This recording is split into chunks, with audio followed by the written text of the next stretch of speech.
Noisy protests at Leinster House as Dáil resumes. Some TDs had to be escorted by Gardaí when entrances were blocked. We live in a parliamentary democracy. Notwithstanding the flaws in any democracy, there is no need for that kind of behaviour outside Dáil.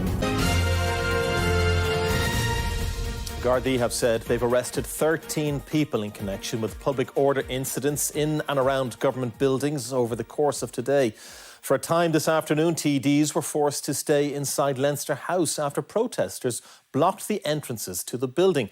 Some were escorted by Gardaí when the entrances were blocked. A senior Garda has now been appointed to investigate the incidents. At first, there was a calm beginning to the autumnal day when the Dáil returned from the summer recess. Yes, there were protests at the gates, but the venomous tone of that gathering escalated through the afternoon. There were even images on display of politicians on a gallows. It all culminated in TDs requiring the help of Gardaí as they try to walk from their place of work. Among them, Independent Michael Healy-Rae and Sinn Féin TD Donncha O'Leary. I was trying to get into the Dáil. I am very proud to be elected by the people of Cork South Central, my home city, and nobody will deter me from coming in here to do my job, not these people, not anyone. For several more hours, TDs and staff could not exit Leinster House in their cars. Finally, after 6 o'clock, the way was cleared for them to leave. Watching from afar at the UN meetings in New York, the Taoiseach condemned today's events. That's unacceptable and reprehensible. We live in a parliamentary democracy. Notwithstanding the flaws in any democracy, there is no need for that kind of behaviour outside Dáil. Inside the chamber, where the protests were at times audible, the work of elected representatives continued with a focus on rising mortgage interest rates. The Dáil continues to debate this issue tonight, and the streets around Leinster House are quiet now. But today's scenes mean that this is not politics as normal. Well, let's speak to Micheál, who's still at Leinster House for us tonight. Micheál, describe the scenes outside the country's national parliament today and the fallout tonight.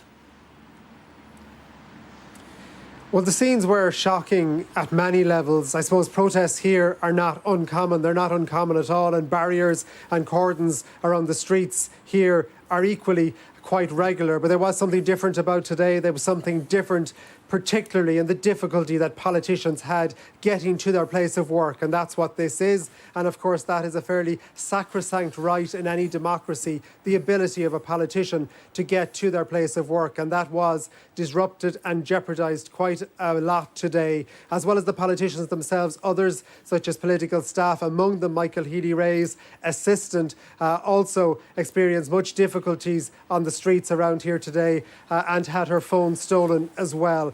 I think generally there was something different too about the intimidatory nature of it all. What's going to happen now? Well, quite a few things. A senior Garda will investigate all the circumstances around what happened today. Here in Leinster House, I've spoken to the Ceann Comhairle in the last while. He said the right to protest is an absolute part of life in every democracy, but he has deep concerns, as do many others here, about what happened today. So there will be a review in the morning with Gardaí and with security staff here to look and see what happened. As well as that, in the background, of course, there is a task force looking at safe participation in political life. That's led by the former Garda Commissioner, Noreen O'Sullivan, and it's due to report before the end of the year. One Fine Gael Senator, Barry Ward, tonight he has written to the present Garda Commissioner, Drew Harris, asking what steps are going to be taken to ensure that politicians can get to their place of work. And he pointed out that ever since the Troubles and the Civil War, politicians have always been able to get in here, get in through the gates of Leinster House. But something changed, something very different happened today. Micheál, thank you.